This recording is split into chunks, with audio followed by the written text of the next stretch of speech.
You've watched the videos, you've read the books, you've practiced the techniques, you've visualized until you could see your desires with perfect clarity, you've affirmed until your voice grew hoarse, you've acted as if until you've nearly forgotten who you actually are, and yet your reality remains stubbornly unchanged. The manifestations that come so easily to others seem perpetually out of reach for you. What if I told you this isn't your fault? What if the very manifestation teachings you've been following are built on a fundamental deception? A deception so subtle yet so profound that it has sabotaged your creative power from the very beginning. A deception that 90% of spiritual teachers are either unwittingly perpetuating or deliberately hiding from you. This dangerous truth has been systematically obscured, not because it's complicated or difficult to understand, but because it threatens the very foundation of the manifestation industry. It exposes the fatal flaw in nearly every manifestation technique being taught today. And once you understand it, you'll never approach manifestation the same way again. Here it is. You don't manifest what you want. You don't manifest what you visualize. You don't manifest what you affirm. You manifest what you are. Let that sink in for a moment. You manifest what you are. Most manifestation teachings focus entirely on doing specific techniques, practices, and methods designed to get you what you want. But they completely ignore the fundamental truth that manifestation isn't primarily about doing. It's about being. Your state of being, your energetic frequency, your consciousness, your identity, is the true source of your manifestations. Everything else is secondary. That secondary isn't technique. Think about it. Have you noticed that some people seem to effortlessly attract abundance, love, and opportunities, while others struggle despite using the exact same techniques? The difference isn't in what they're doing, it's in who they're being while they're doing it. This is why two people can practice identical visualization techniques with radically different results. One person visualizes from a state of being that's already aligned with their desire. They embody the energy of already having it. The other visualizes from a state of lack and separation. They're trying to get something they believe they don't have. Same technique, completely different results. But here's where it gets dangerous, and why 90% of teachers won't tell you this truth. If manifestation is primarily about your state of being rather than the techniques you practice, then most of what's being sold in the manifestation marketplace is fundamentally misguided. All those step-by-step formulas, manifestation challenges, and secret techniques are focusing on the secondary aspect of creation while ignoring the primary one.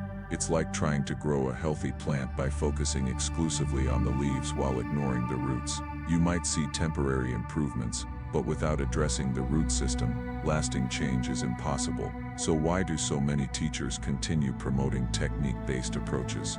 The uncomfortable truth is that techniques are marketable. They're easy to package, easy to teach, and easy to sell. Do these 5 steps and manifest your desire makes for a compelling course title. Transform your state of being to align with the frequency of your desire is a much harder sell, even though it's the actual path to consistent manifestation. But there's an even deeper reason this truth remains hidden. Many teachers don't want you to discover your inherent creative power, because once you realize that manifestation flows naturally from your state of being rather than from external techniques, you no longer need their special methods, secret formulas, or advanced programs. You recognize that the power has always been within you, not within their systems. Let me be clear. I'm not suggesting that all manifestation teachers are deliberately deceiving you. Many genuinely believe in the techniques they teach because these methods can produce results, but usually only temporarily, and usually only for people who are already energetically aligned with their desire. What they're missing is that the techniques aren't creating the results.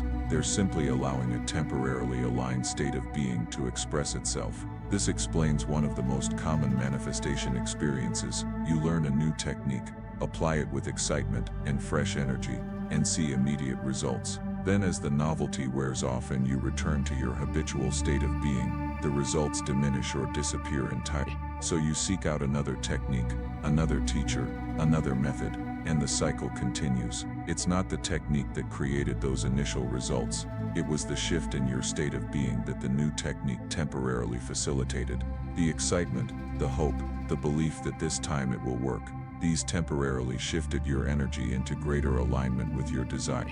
But without a fundamental transformation in your baseline state of being, this alignment was unsustainable. So what is your state of being, and how is it different from your thoughts, emotions, or actions? Your state of being is your energetic signature, the vibrational frequency you're broadcasting to the universe moment by moment. It's shaped by your deepest beliefs, your sense of identity, your unconscious patterns, and your level of embodied presence. It's not what you think about, it's the consciousness from which your thinking arises. This is why affirmations and visualizations often fail to produce lasting results. You can repeat positive statements all day long, but if your underlying state of being is vibrating at a frequency of lack, fear, or unworthiness, those affirmations are just surface noise. They're not changing your energetic broadcast. Think of it like this. Imagine you're broadcasting a radio signal. Your state of being is the frequency you're broadcasting on. Your thoughts, words, and actions are the content of the broadcast.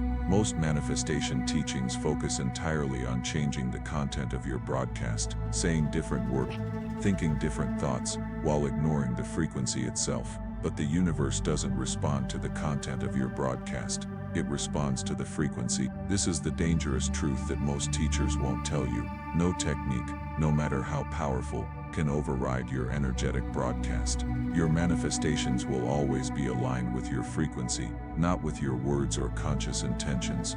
So how do you change your frequency? This is where the path becomes both simpler and more challenging. Simpler because it doesn't require complicated techniques or secret knowledge. More challenging because it requires something many people are unwilling to do: face themselves honestly and transform from the inside out.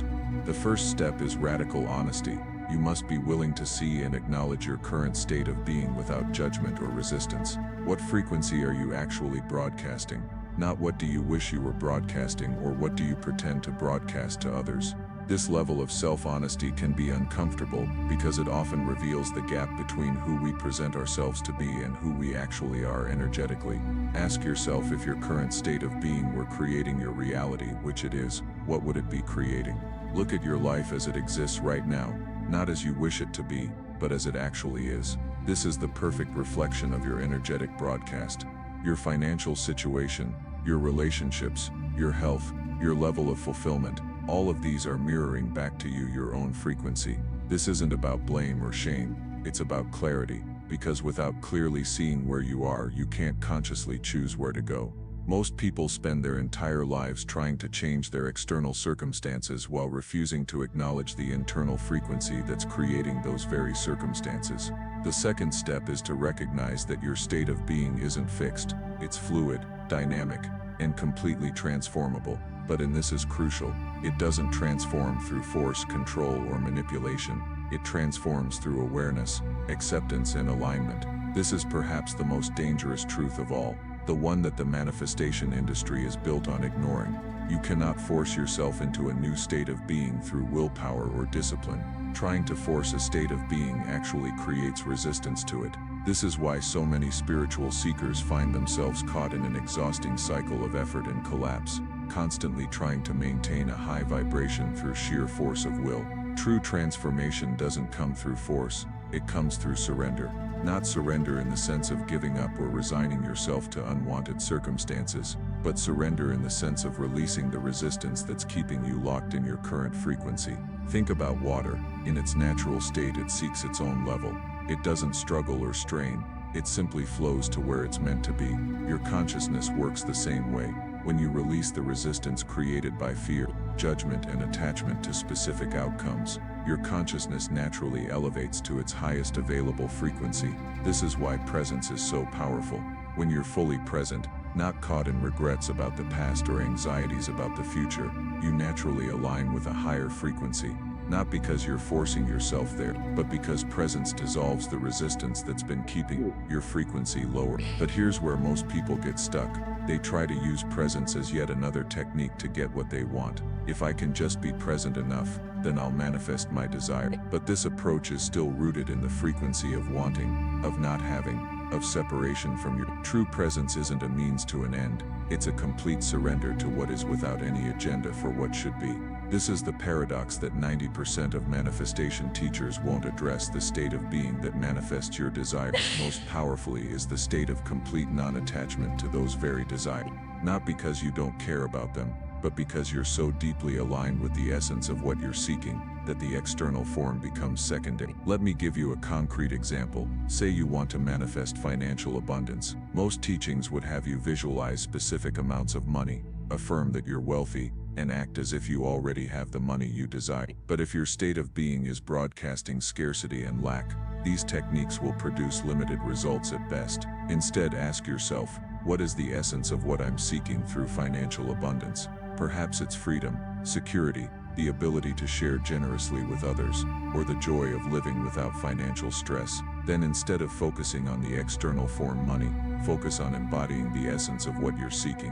How can you experience freedom right now, regardless of your bank balance? How can you cultivate a sense of security that isn't dependent on external circumstances? How can you practice generosity with whatever resources you currently have? As you align with the essence of what you're seeking, your frequency naturally shifts to match it, and the external manifestation follows as a natural reflection of this internal shift. This approach requires a fundamental reorientation in how you relate to manifestation. Instead of seeing it as a process of getting what you want, you recognize it as a process of becoming the frequency of what you want. The external manifestation is just the physical confirmation of an internal transformation that's already occurred. But there's an even deeper level to this dangerous truth, one that very few teachers will discuss. Your state of being isn't just broadcasting a frequency, it's interpreting the frequencies it receives. In other words, your consciousness isn't just creating your reality, it's also determining how you experience the reality you've created. This is why two people can experience the exact same external circumstances in completely different ways. One person sees opportunity where another sees obstacle. One feels abundance where another feels scarcity. One experiences connection where another experiences isolation. The difference isn't in the external reality, it's in the consciousness that's perceiving that reality. This understanding flips the entire manifestation paradigm on its head. Instead of focusing on changing your external circumstances to match your desire, you focus on transforming your consciousness to perceive and experience the fulfillment of those desires in your current reality.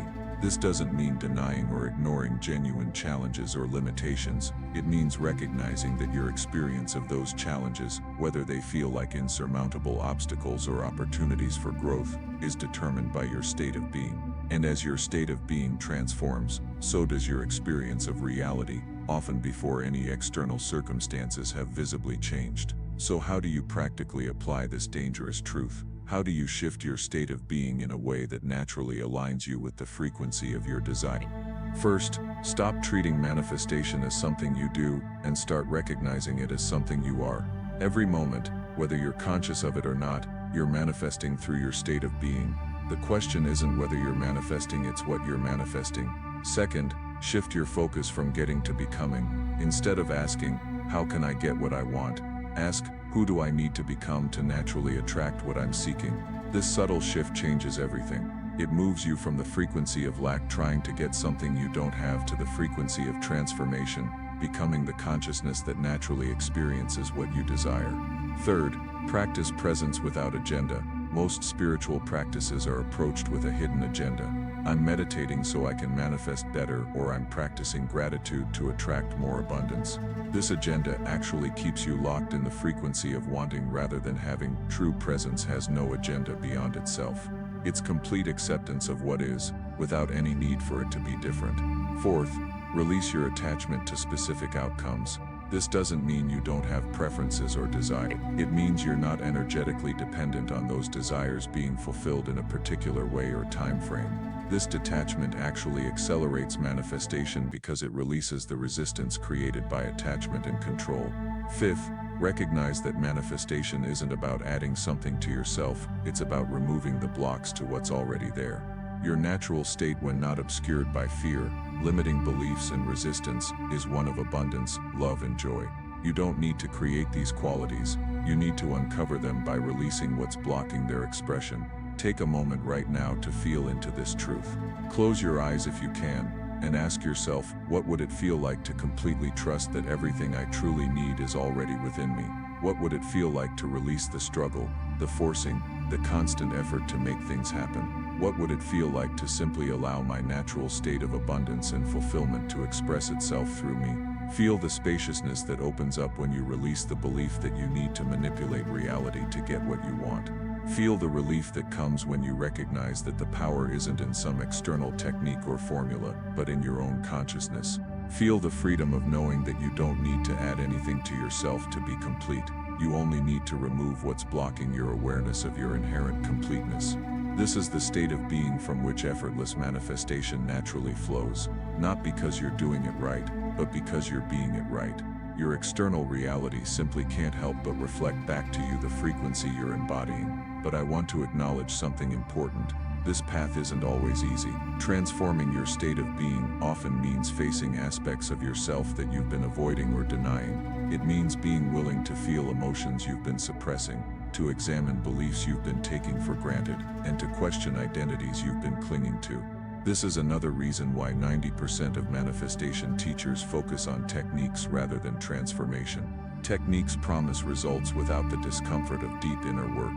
They offer the illusion of change without requiring actual change. They allow you to maintain your current identity while trying to manipulate reality to give you what that identity wants. But here's the truth. Real manifestation, consistent, sustainable creation of a reality that deeply fulfills you, requires you to be willing to transform at the level of identity. It requires you to release who you think you are to become who you truly are. And this process isn't always comfortable or convenient. The good news is that this transformation doesn't have to be forced or struggled through. It happens naturally when you bring conscious awareness to your current state of being without judgment or resistance. The simple act of seeing yourself clearly, with compassion and honesty, initiates a process of natural transformation that no technique could ever accomplish. This is why presence is so powerful, not as a technique to get what you want, but as the space in which your natural evolution can unfold. When you're fully present with what is, without trying to change it or make it different, you create the conditions for organic transformation. The caterpillar doesn't force itself to become a butterfly. It simply surrenders to the process of metamorphosis that's already encoded within it. Your evolution into a higher state of being works the same way. It's not something you achieve through effort or control. It's something you allow through presence and surrender. And from this higher state of being, manifestation happens not as something you're doing, but as the natural expression of who you've become. Before we close, I want to address one final aspect of this dangerous truth. The manifestation industry has a vested interest in keeping you focused on techniques rather than transformation. Because techniques can be packaged, sold, and continuously updated with the latest breakthrough or the missing piece that will finally make everything work. But transformation can't be packaged or sold. It's a deeply personal journey that unfolds in its own time and in its own way. It can be supported and facilitated, but it can't be reduced to a step-by-step formula or a 21-day challenge. And once you've experienced true transformation, you no longer need external systems or special methods to manifest your desires. You simply live from the state of being that naturally creates what you want to experience. This is why I'm sharing this dangerous truth with you, not to sell you a new technique or system, but to invite you into a different relationship with manifestation altogether. One where you recognize that the power isn't in what you do, but in who you are. One where you stop searching for the missing piece and recognize that you are the piece that's been missing. If this resonates with you, if something within you recognizes the truth of what I'm sharing, I invite you to drop the word being in the comments below. Not as a technique for engagement, but as a declaration of your commitment to this deeper path of manifestation through transformation rather than technique. And if you're new to this channel, subscribe to join a community of conscious creators who are exploring manifestation not as a set of methods to get what we want, but as a journey of becoming who we truly are. Because when we align with our authentic being, we naturally create a reality that reflects our highest potential, not through force or manipulation, but through the simple, powerful truth of energetic resonance. The dangerous truth about manifestation isn't dangerous because it's harmful. It's dangerous because it threatens the very foundation of an industry built on keeping you dependent on external techniques and formulas. But once you understand and embody this truth, you'll never need to search for the secret to manifestation again. You'll recognize that you are the secret and always have been.